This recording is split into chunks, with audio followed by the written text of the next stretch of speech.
This won't be your average guide of Cartagena.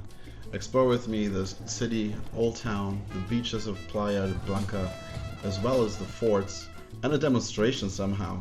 And we can't forget about the beautiful nightlife that Cartagena is famous for. Hi guys, welcome to Cartagena, Colombia. So this is behind me one of the oldest churches, the Iglesias de Claver, and Cartagena itself is old.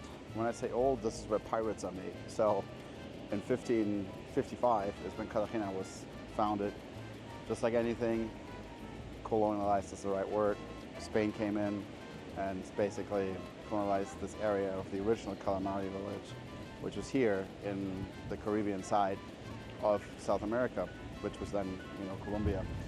And behind me is the Iglesia de Claver. It's one of the oldest churches, and they actually have a mausoleum in the bottom that just got reopened and rededicated in 2022. So we're going to take a look at that today. We're going to walk around a little bit in the church, and I'm just going to show you around the historical old town of Cartagena with the major sites, the places to see. So welcome to Cartagena. I make my way over to Iglesia de San Pedro Clave. It is a beautiful Spanish colonial style church, and the architecture is really something to behold. It is almost like stepping back in history, and there's a luscious garden on the inside that really encapsulates the architecture and the style of the Spanish colonialism. And you do have to pay an entrance fee, so if you plan on going there, you do need to pay for getting in. And I was really taken aback by the statues, and so I didn't film as much as I like, and I want you to find out more on your own when you visit. And the mausoleum was actually more modern than I thought. Well, we're going into the night. So here are 3 places I would recommend for a fun night out. Start at Joaquin's room and have yourself a cocktail and watch the live music and get whisked away in the atmosphere of this beautiful place in the old town. Then make your way over, maybe to see the sunset at Café del Mar. Café del Mar is right on the city wall, and come early and make sure you are getting in line for a table to see the sunset there of the Caribbean coast. Last but not least, make sure to check out Nico's. Nico is a restaurant, a Japanese fusion, and they have some live DJ as well that adds to the atmosphere.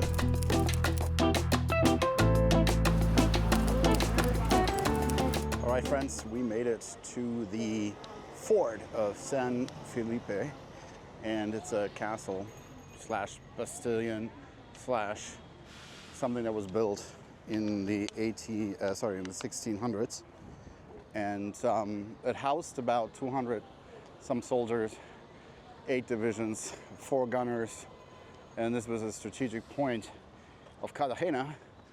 It was also commissioned by Prince Felip V. I did do my homework this time, and in like a Spanish colonial fort. So let's check it out. It's pretty big. It's Wednesday afternoon. They open till 7 at night. Right now it's 3. So you can come here during the day anytime between 8 and 7 p.m. and it's pretty big.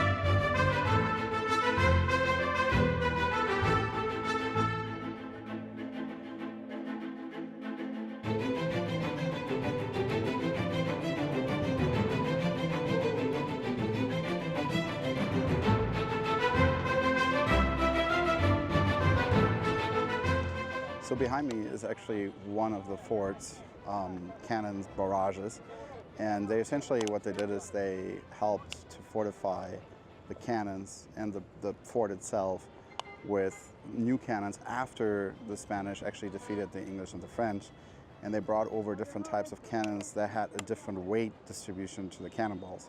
And so they had like 4 kilos, 8 kilos, 24 kilos, and the Spanish brought them over by ship, and so those cannons didn't even exist here today, or didn't exist at the time. And so now it became a huge big fortification.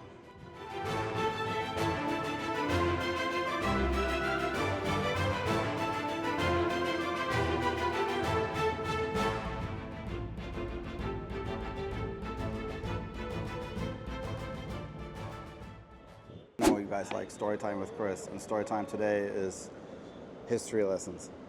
This place is absolutely bananas. Essentially, this fort, it took over 50 years to construct. And just a brief history, this is basically not just a fort from here, but also there was 3 other forts that actually surround this peninsula of Cartagena. And they all worked together to defeat the French at first. And the French eventually actually did capture the city, unfortunately, and ransacked it. But later, the King of France actually had a treaty with Spain, and so they were like, oh, just kidding, sorry. And then what happened? The English ended up attacking, and the English brought 27,000 troops, 110 ships, 27 bigger ships with 50, 60 cannons each, and they were trying to defeat Cartagena and the Spanish here, and it actually took only 2 weeks for them to breach the city of Cartagena. But what happened is eventually all the dead bodies on the water would cause disease and mosquitoes.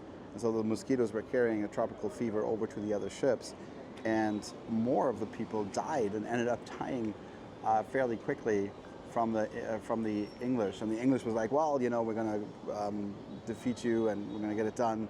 And so he said preemptively word that they're defeating them, when in fact there was no victory in sight. And everything came down to this fort, and they ended up having the last stand here at this fort, and they couldn't defeat them because it was so strategically co-located on this giant hill overlooking the city with all the cannons, with fake tunnels, with fake even ramps to walk up on. So they had no chance to make it happen. And so the famous last words of the Spanish were that, you know, the English ships are only good for transporting coal, but not defeating us. And so, no victory at last for the English, and the Spanish did, in fact, survive. And this is why this city speaks Spanish, and most of South America speaks Spanish. It was a really critical point in history, and it can't be understated how much time it took for them to really build this, and the victory they had at the end. So really cool story. Definitely recommend coming here to check it out and enjoy the views of the city, and come later during the day. It's always hot. So an hour south of Cartagena, you can find Playa Blanca on the Baru Inlet, and that's available to you with a bus ride or a boat or a taxi, and it's a pretty cool place to check out. I was actually working on this trip as well, and so I broke up my trip a little bit here and was able to enjoy that for 3 days and just relax and still nurse my foot more. Alright guys, so it's day number 1 at Playa de Blanca, and so far so good. It's really nice beach, super nice people, food is great. Definitely the food here at this place, it's called Coral Azul. It's sort of at the end of the beach if you're facing the ocean on the right. Fresh food, very nice people, speak English, even though you should speak Spanish if you're in someone's country, learn their language, which I'm not always good at. Mi español es mierda. But yeah, so lunch was good, people are nice. A couple of things about Playa de Blanca is that it's definitely one of those places where they try to squeeze every penny out of you. There's a lot of vendors, there's a lot of motorboats, and when I say a lot of motorboats, I mean a lot of motorboats. There's tours they do for snorkeling and different things, and the boats kind of get in the way a little bit of the swimming. And I'll show you in a minute what I mean, because it's really, I don't know, maybe it's a cultural thing, but you know, you smell the gas, you you're swimming in between boats a little bit, and it's definitely not something that I would consider safe. But you know, it's a different country, and so different country, different rules.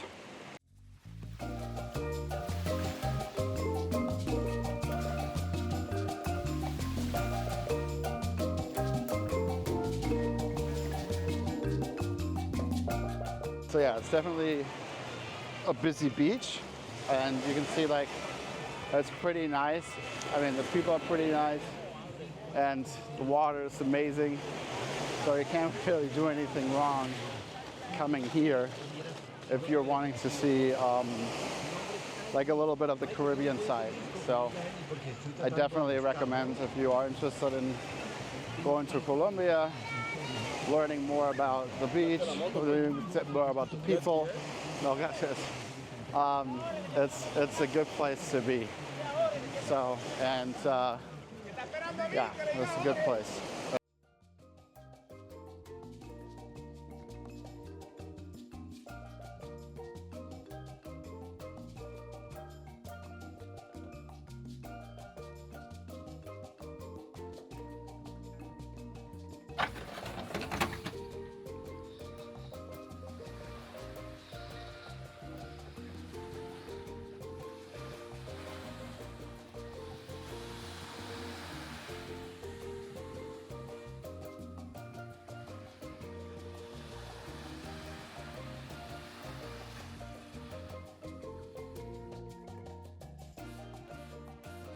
One last sunset in Playa Blanca, I made my way over to Cartagena and wanted to go out for some nightlife activities, and I found myself all of a sudden in a demonstration.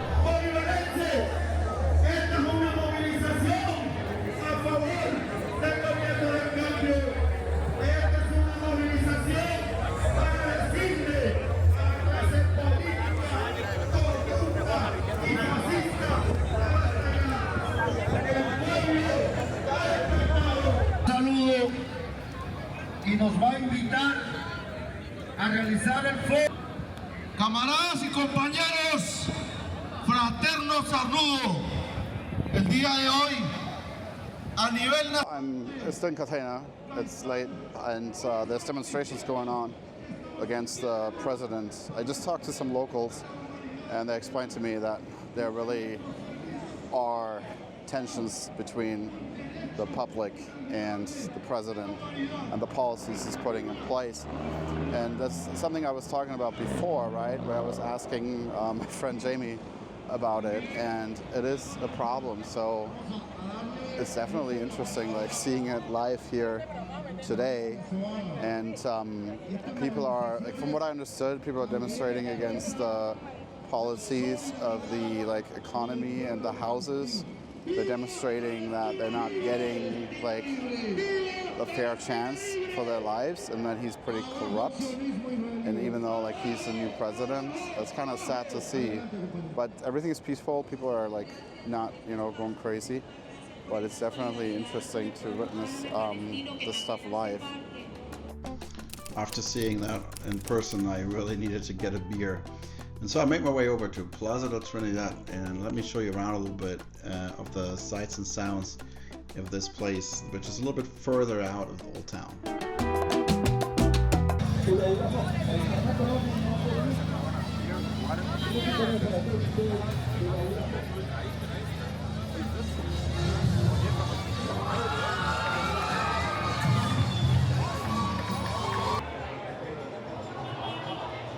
So behind me is Plaza de Trinidad, which is another great place for nightlife here in Cartagena.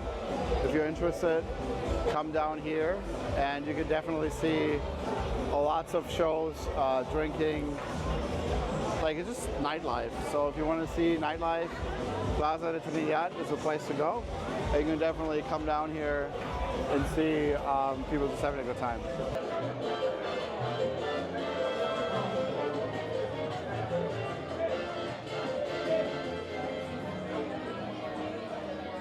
So we are still out and about, and you can go to Getsemani district, which is a party district. A lot of the hostels are here. A lot of the people who go out here are kind of nuts, but it's a good time. And it's definitely a party street. So if you want to see young people and party, this is a place to be. And you can come out here. It's about, like, I would say, like 5-minute walk from the district. And you can come out here, and yeah, it's more hostels, and the liquor is a lot cheaper, honestly. So if you want cheap liquor, this is a place to be. It's called Getsemani. So you can come here and just hang out. So as you can see, Cartagena is a lot different and has a lot of different things to offer. I would definitely come here for like 3 days. I didn't really talk about in the episode the cocaine and prostitution that's going on in that city. I didn't really feel comfortable filming any of that. And so if you are looking to learn more about that, there's plenty of forums online who can tell you more. But next week I'm going to see you in Medellin, and you can get to know Medellin through Comuna 13. I hope you enjoyed this episode. Please like and subscribe, as it helps my channel grow.